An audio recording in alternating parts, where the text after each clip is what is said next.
a maravilhosa graça de nosso Senhor e Salvador Jesus Cristo seja contigo e para com todos os seus. Hoje nós celebramos o domingo da Ascensão. Nós nos lembramos que Jesus Cristo, que deixou os céus, veio à terra, habitou entre nós, sofreu e padeceu a morte de cruz, mas ressuscitou no terceiro dia, retornou aos céus e há de voltar um dia para buscar a sua igreja. Então, celebrar a ascensão de Cristo é saber que esse Jesus há de voltar para nos buscar um dia. Aproveite esse tempo, um tempo de adoração, um tempo de comunhão, um tempo de oração, onde nós somos acolhidos em nome do Pai, do Filho e do Espírito Santo. Ouça agora o prelúdio executado pela nossa pianista e organista Gisele Santana.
Olhos fechados, corações ao alto, vamos falar com Deus em oração.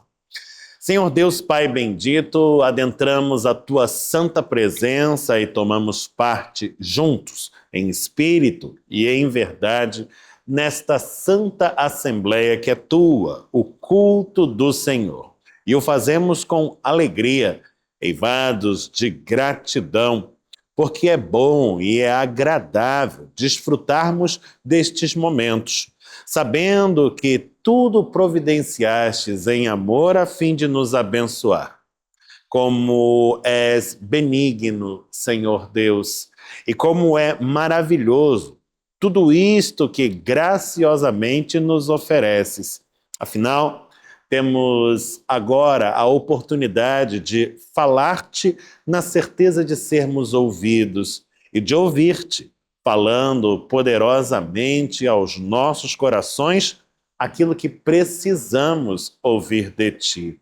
Tudo isto é maravilhoso e nos leva a bendizer-te, a exaltar-te, a glorificar-te, a tributar-te a adoração e o louvor, que tão somente a ti são devidos e que tão somente a ti tributamos.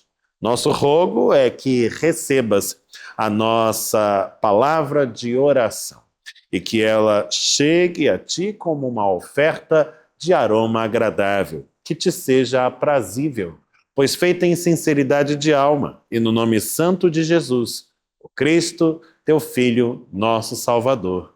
Amém. Ouçamos o coro Aideia Moraes cantando ao Senhor bendito nesse mesmo espírito de adoração.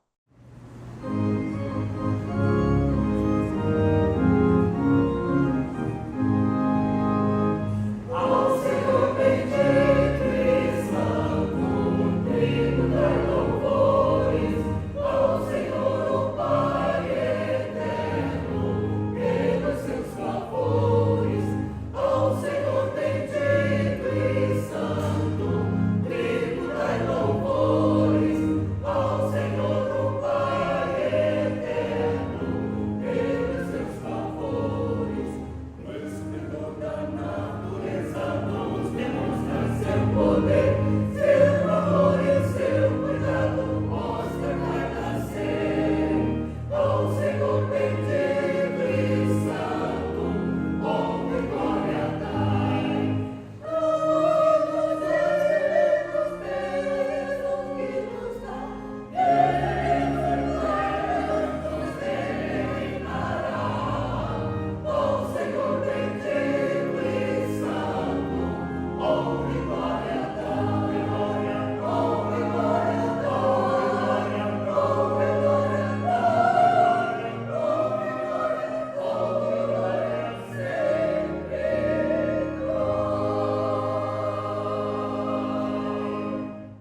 Eu convido você a abrir comigo a sua Bíblia. Estamos abrindo juntos no Antigo Testamento, no livro dos Salmos, para a leitura do Salmo de hoje. É o Salmo de número 97. Se você tem uma Bíblia consigo, tome-a nas mãos nesta hora, abra conosco. Abrimos juntos no livro dos Salmos, no Salmo 97, a cuja leitura procedemos desde agora.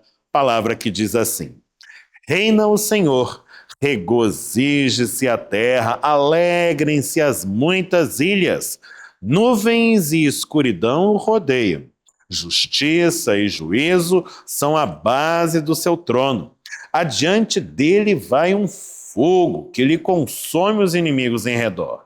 Os seus relâmpagos alumiam o mundo. A terra os vê e estremece. Derretem-se como cera os montes na presença do Senhor de toda a terra. Os céus anunciam a sua justiça e todos os povos veem a sua glória. Sejam confundidos todos os que servem a imagens de escultura, os que se gloriam de ídolos, prostrem-se diante dele todos os deuses. Sião ouve e se alegra. As filhas de Judá se regozijam por causa da tua justiça, ó Senhor.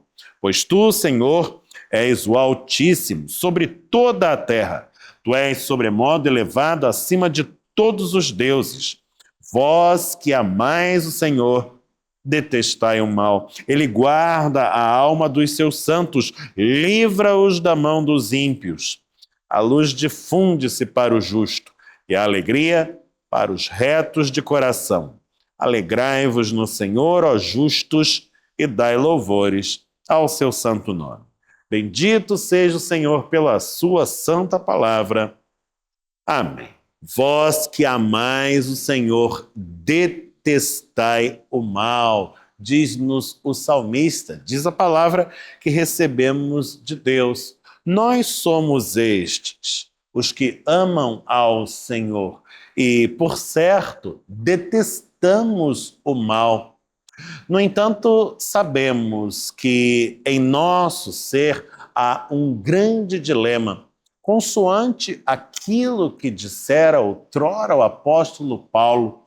Muitas vezes nos flagramos incorrendo no mal que detestamos, e quanto ao bem que tanto amamos, muitas vezes negligenciamos praticar.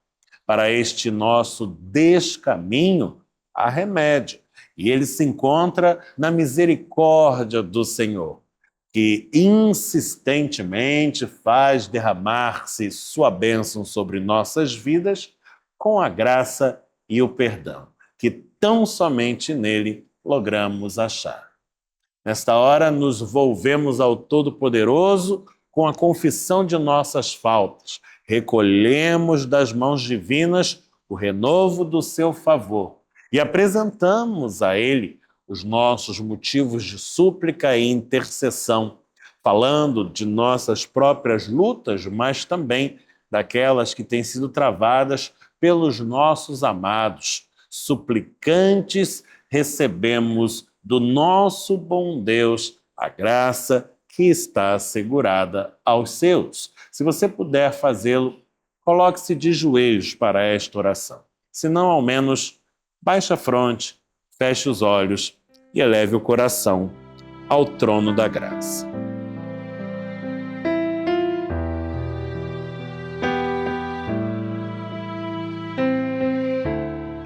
Senhor bendito, Deus de honra, Deus de glória, Deus de poder, nos dirigimos a Ti, Pai, porque sabemos que transgredimos a Tua lei, falhamos em cumprir a Tua vontade. Isso nos entristece, traz sofrimento a nós, pois queremos é viver a Tua vontade, queremos é cumprir o Teu querer. A nossa limitação, nós erramos, mas confiamos em Ti, Senhor Deus, na Tua graça, no Teu amor e na Tua misericórdia. Por isso nos dirigimos a Ti no Teu trono soberano e Te clamamos, tende piedade de nós. Ajuda-nos, Senhor Deus, na nossa falha, na nossa fraqueza. Apaga as nossas transgressões. Cria em nós, Senhor, um espírito puro, para que possamos, Senhor, viver segundo a Tua vontade e não a nossa. Louvamos o Teu nome, pois és Deus cheio de amor. E sabemos que quando confessamos a Ti os nossos pecados, o Senhor derrama sobre nós perdão. Bendito seja o Teu nome, por tamanha alegria. Também te suplicamos ainda, Pai, pelos Teus filhos que sofrem das mais variadas intempéries. Aqueles que lutam, Senhor Deus, no seu dia a dia, para levar o pão de cada dia para a sua casa. Aqueles que enfrentam enfermidades, aqueles que estão em tratamento, aqueles, Senhor Deus, que sofrem de tantas outras coisas. Confiamos em Ti, Senhor Deus, e sabemos que é a Tua poderosa mão que nos sustenta. Por isso clamamos, vem em nosso auxílio. É a nossa oração, cheios de fé e gratidão. Em nome de Cristo, nosso Senhor. Amém. Renova o meu coração, ó Deus, e transforma meu ser pelo Teu amor. Esta é a prece entoada pelo coro Aideia Moraes. Renova o meu coração, obra de Carl Miller, nas vozes do coro, com acompanhamento ao órgão de nossa querida irmã, a musicista Gisele Santana. Acompanhemos o canto do coral e participemos do mesmo em espírito de oração.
Celebrai com júbilo ao Senhor toda a terra, servi ao Senhor com alegria e apresentai-vos diante dele com cântico.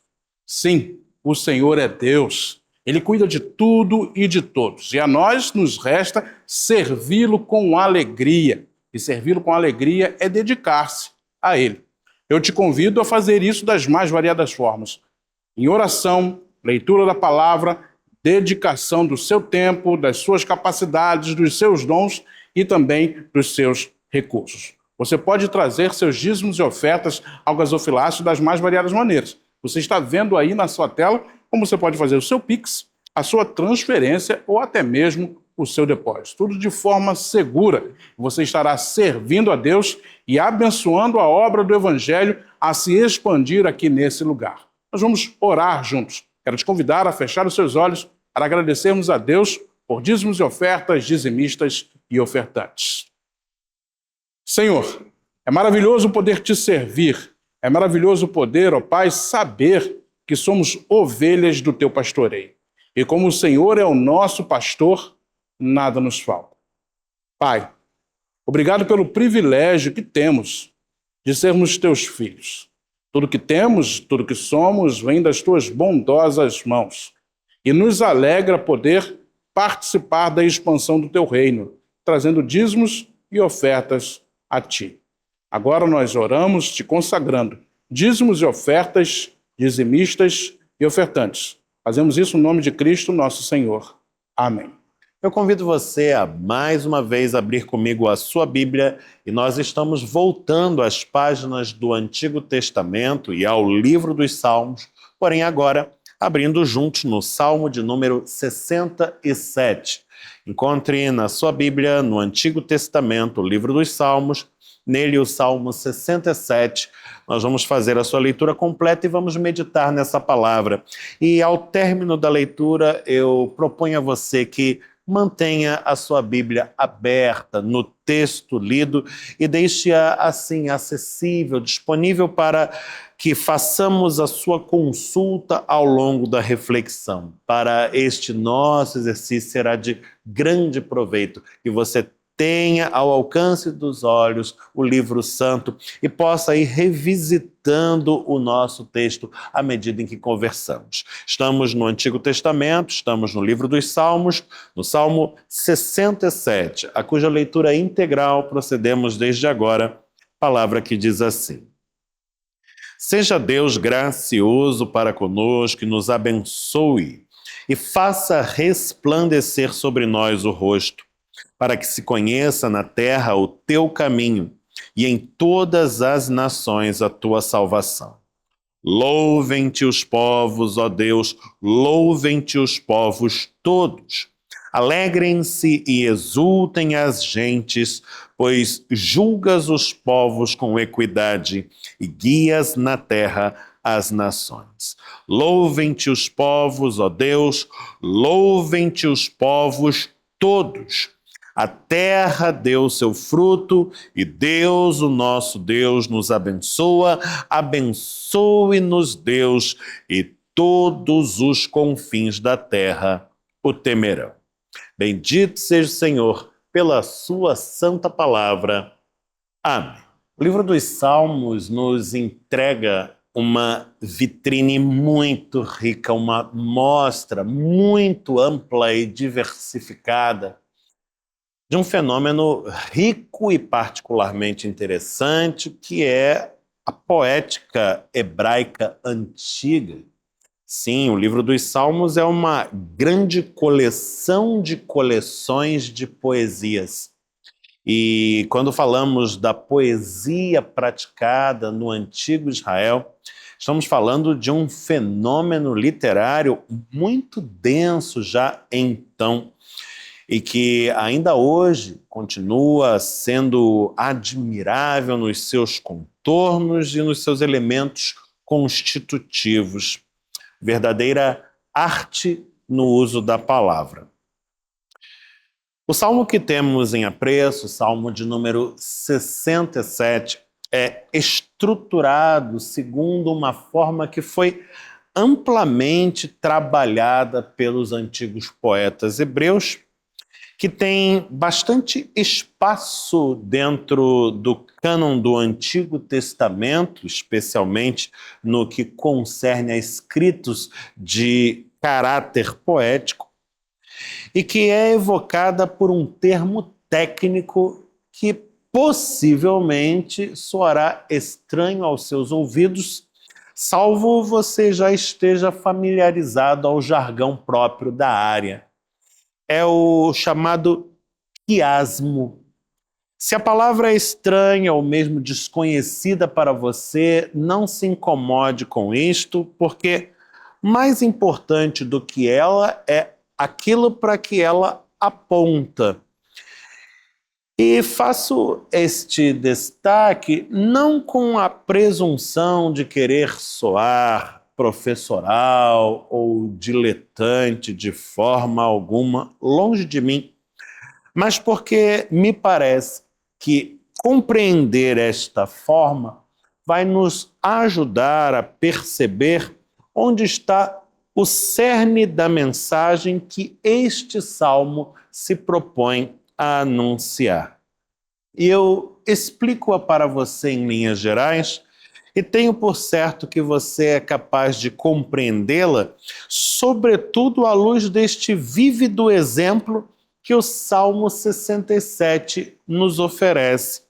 É um texto de dimensões relativamente reduzidas, são apenas 7 versículos e que nem por isso deve ser subestimado. Afinal, como reza a sabedoria popular, muitas vezes os melhores perfumes estão nos menores frascos. E temo que este caso em apreço confirme a regra. Sim, este salmo é uma pequena joia, uma verdadeira preciosidade, e que se constrói da seguinte maneira. Se você tem o texto ao alcance da vista, se está com ele agora acessível em mãos, perceber o que vou dizer será muito mais fácil. Veja, o salmo foi concebido numa estrutura de espelhamentos. Os 2 primeiros versículos são espelhados pelos 2 últimos. Ou seja, nós temos nos versos de número 6 e 7 um correspondente para os versos de número 1 e 2. Grosso modo, nós podemos dizer que ambos se referem a uma só e mesma coisa, ou dizem o mesmo com palavras diferentes. Esse mesmo fenômeno que observamos nas extremidades do texto, ou seja, nos seus 2 versos iniciais e nos 2 versos finais, se repetirá agora nos seus versos intermediários, os versos de número 3 e 5. E de tal maneira que ambos são compostos, inclusive, com as mesmas palavras. Olhe na sua Bíblia e verifique se o conteúdo do versículo número 3 não está espelhado no versículo de número 5. Perceba agora o seguinte: os versos iniciais, 1 e 2, estão espelhados nos versos finais, 6 e 7. Os versos intermediários, 3 e 5, acham-se espelhados também. Apenas o verso de número 4 se encontra isolado, sem nenhum tipo de espelhamento, e posicionado bem no centro da estrutura. Ora, é exatamente esta construção que tecnicamente chamamos de quiasmo. E quando nos deparamos com uma estrutura assim, o nosso olhar naturalmente será dirigido ao centro do escrito. E é justamente ali que esperamos encontrar o centro da mensagem que está sendo anunciada. Portanto, para bem apreciarmos o texto que temos hoje em vista, nós vamos fazer como se faz ao degustar um mingau ou um prato quente. Nós vamos nos aproximar do seu centro pelas beiradas. Vamos apreciar primeiro as extremidades do texto, os versos 1 e 2 e seus espelhos nos versos 6 e 7. Vamos passar em seguida aos versos intermediários, 3 e 5, para, por fim, nos debruçarmos sobre o verso 4 e investigarmos o que está guardado no centro do poema. Os versos de número 1 e 2 evocam uma petição. eles dizem: seja Deus gracioso para conosco e nos abençoe e faça resplandecer sobre nós o rosto. Ora, perceber que isto consiste numa súplica é algo que faremos de forma imediata e intuitiva. Aliás, facilmente nos identificaremos com o orante, já que o seu anseio é um anseio universal, partilhado por todos os homens, todos nós que reconhecemos a existência de Deus, que sabemos que Ele não apenas está aí, presente na realidade, mas minimamente temos noção de quem Ele é, esperamos colher dele, das suas mãos, aquilo que está posto aqui: a sua graça, a sua bênção, a sua luz. Aliás, a luz é uma figura que faz condensar em si mesma os elementos anteriores pela força do seu simbolismo. A luz, dentro da tradição bíblica, é um evocativo da vida, é um evocativo do bem, é um evocativo de tudo aquilo em que há virtude e, portanto, valor. E é isto que o orante, no caso do nosso salmo, coloca diante de Deus como objeto do seu desejo e da sua petição. Ele almeja tudo aquilo que é bom e que Deus tem a lhe oferecer. Nós nos identificamos com Ele porque almejamos de Deus o mesmo, nós também. Agora, poderíamos nos colocar em seguida a pergunta: e por quê? Por que o orante, por que o salmista almeja estas coisas da parte de Deus? Ou com que finalidade? A resposta mais óbvia seria: bom, ele deseja de Deus aquilo que tem valor, aquilo que lhe é benéfico, porque evidentemente almeja beneficiar-se de todas estas coisas. Se a nossa resposta para por aqui, poderíamos ser levados a concluir que esta é uma forma de colocar-se diante de Deus bastante egoísta. O salmista coloca diante do Senhor uma petição que visa o benefício de tão somente a si mesmo e ponto final. Mas quando nós lemos o texto com atenção e na sua completude, nos seus desdobramentos, percebemos que a coisa não é exatamente assim. Ele diz, verso 1, seja Deus gracioso para conosco, nos abençoe e faça resplandecer sobre nós o rosto, para que... Aqui ele vai colocar no versículo 2 a motivação de sua prece, as razões de sua petição. Para que se conheça na terra o teu caminho, diz ele, e em todas as nações a tua salvação. Então a motivação do nosso salmista, do nosso orante, já não pode ser classificada como egoísta.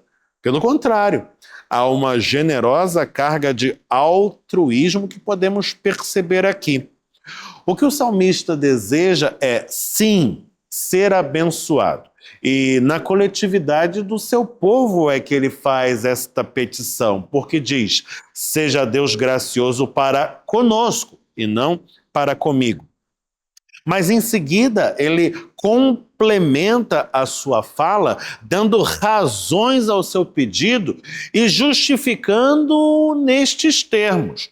O seu desejo é que o Senhor, o seu caminho ou a sua vontade, o seu desígnio se faça por meio dele conhecido na terra e por conseguinte entre as nações a salvação que vem do alto também.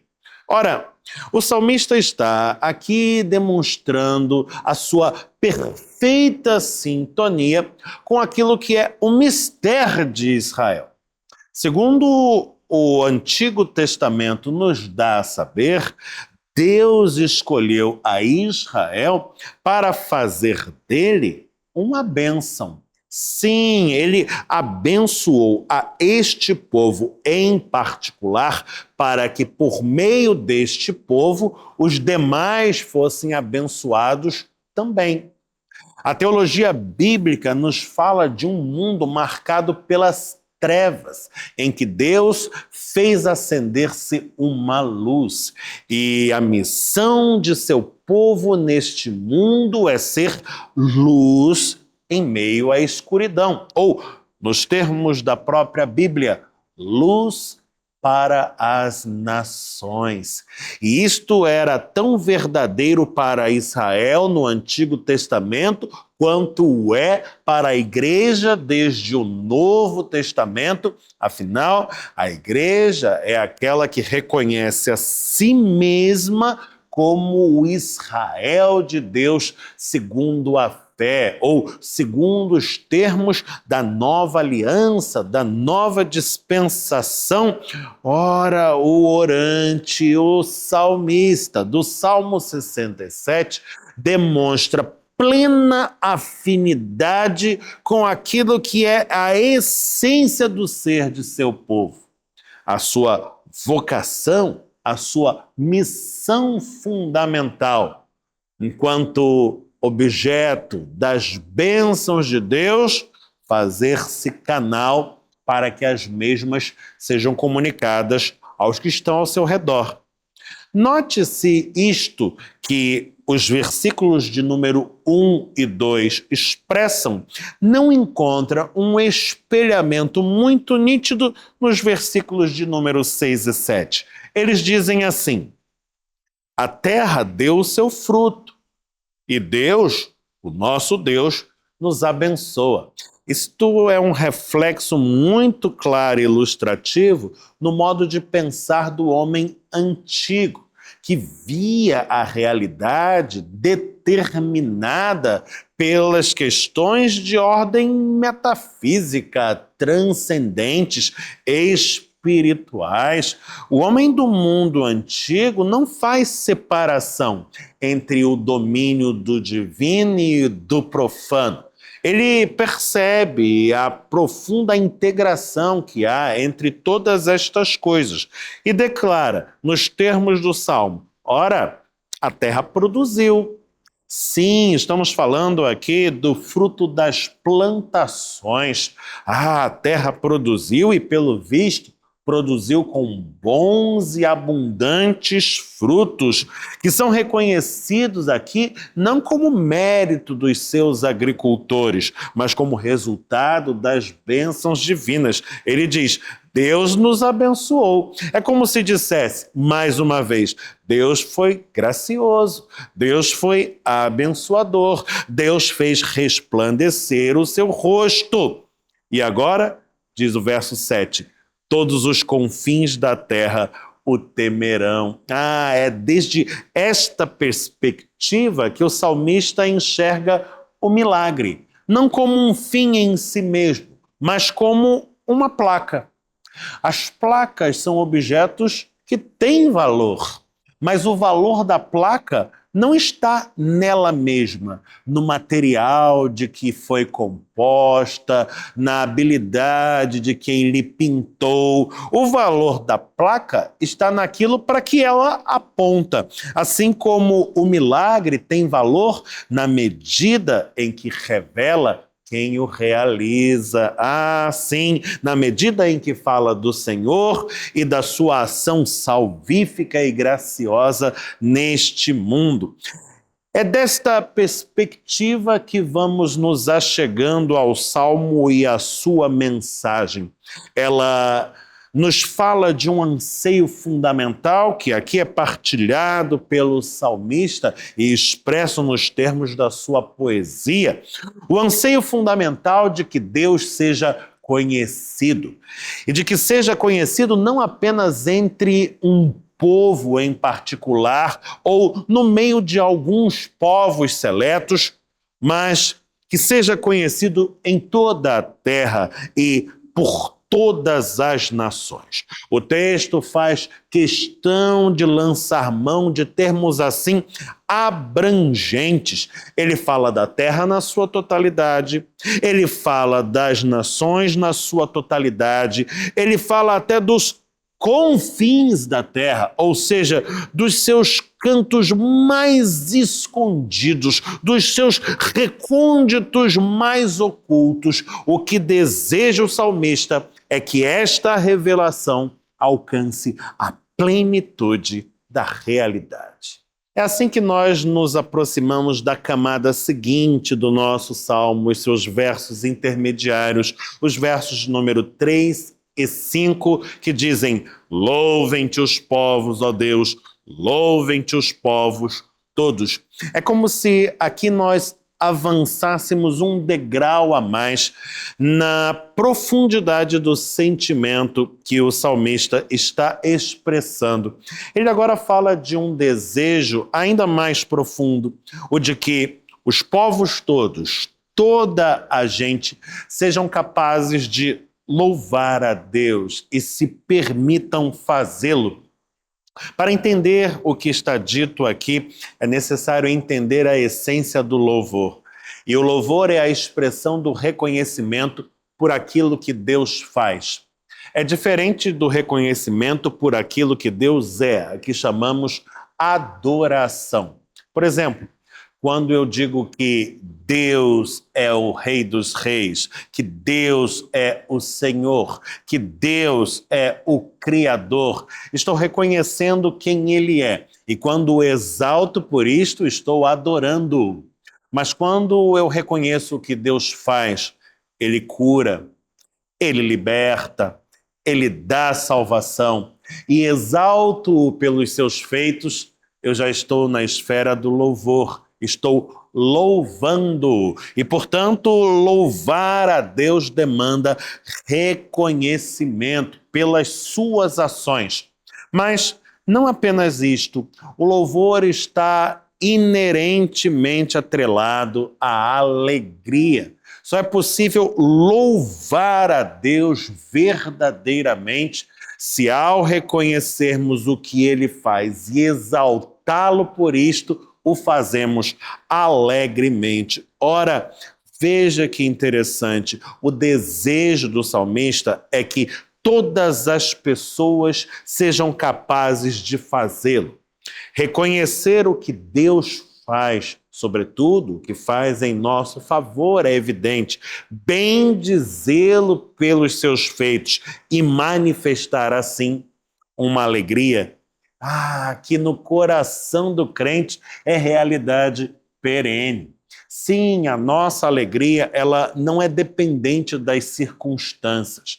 É fato que certas circunstâncias favorecem um estado de espírito em que nos diríamos alegres, e outras circunstâncias parecem favorecer o oposto.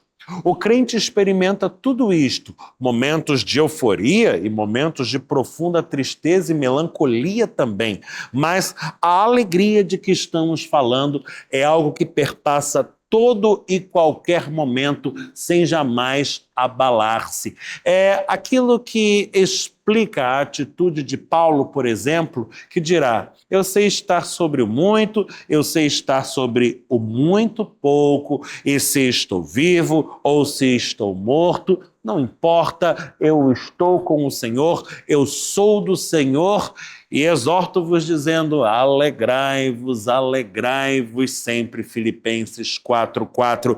Ora, este é o sentimento que o salmista parece experimentar e que deseja ver partilhado por toda a gente. Aqui caberia-nos uma segunda indagação.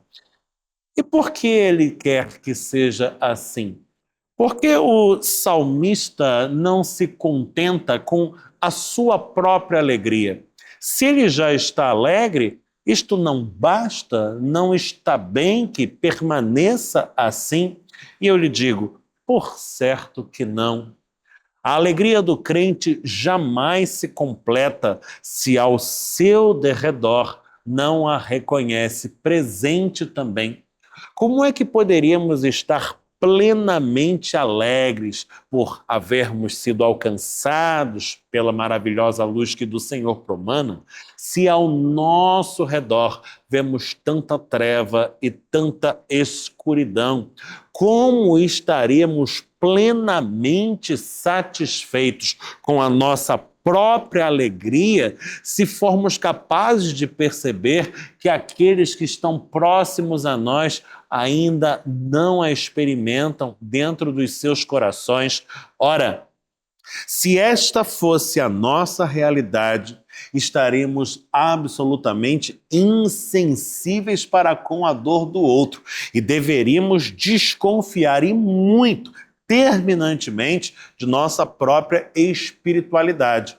Afinal, a espiritualidade cristã genuína só faz nos tornar mais e mais sensíveis para com a dor do outro.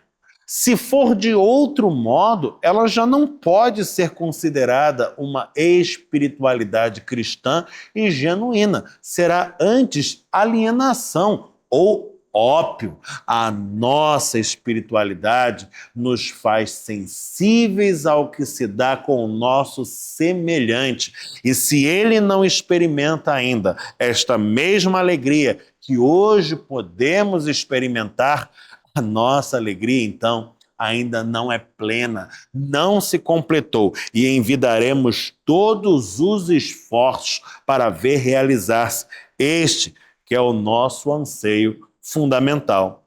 É por isto que a igreja de todos os tempos e lugares é uma igreja militante, que está sempre militando em favor do reino, da sua vinda, do seu estabelecimento e da sua plenificação.